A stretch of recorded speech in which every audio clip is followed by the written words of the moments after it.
अजीत पवार या शरद पवार, एनसीपी पर किसका दावा मजबूत, जाने क्या है पार्टी संविधान। अजीत पवार द्वारा एनसीपी पर अपना दावा किए जाने के बाद यह सवाल उठ रहा है कि आखिर एनसीपी पर किसका दावा मजबूत है।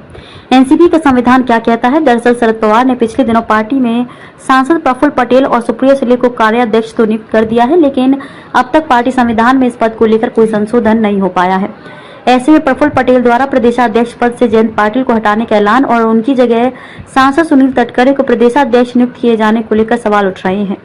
10 जून को पार्टी के 25वें स्थापना दिवस पर शरद पवार ने पहली बार पार्टी में 2 कार्याध्यक्ष नियुक्त किए, लेकिन जब तक पार्टी संविधान में संशोधन कर इन पदों को संवैधानिक दर्जा नहीं दिया जाता, तब तक ना तो इनका कोई अर्थ है और ना ही इन्हें कोई अधिकार है। 10 जून के कार्यक्रम में शरद पवार ने भी ये कहा था कि इन पदों को अधिकृत करने के लिए संविधान में संशोधन करना होगा, लेकिन 10 जून की इस घोषणा के 20 दिन के भीतर ही पार्टी में विवाद शुरू हो गया था और स्पष्ट रूप से 2 गुट बन गए थे। 10 जून के बाद पार्टी के संविधान में संशोधन की कोई प्रक्रिया पूरी नहीं हो पाई। एनसीपी का जो संविधान चुनाव आयोग में जमा किया गया है वह जुलाई 2022 का है, यानी शिवसेना की तरह ही एनसीपी पर कब्जे की यह लड़ाई चुनाव आयोग से लेकर सुप्रीम कोर्ट तक जा सकती है।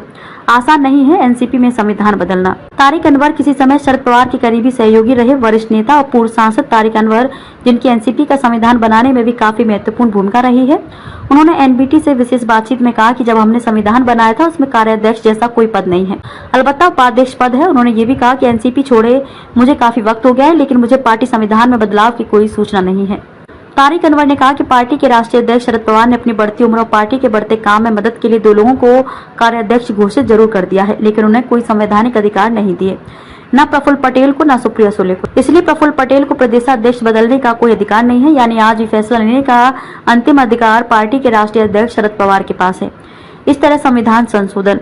तारिक अनवर ने कहा कि एनसीपी के संविधान में संशोधन की प्रक्रिया आसान नहीं है। सबसे पहले उसे वर्किंग कमेटी यानी राष्ट्रीय कार्यकारिणी में मंजूर कराना होता है। उसके बाद जनरल बॉडी अर्थात राष्ट्रीय अधिवेशन में बुलाकर 2/3 बहुमत से उसे मंजूर कराना पड़ता है।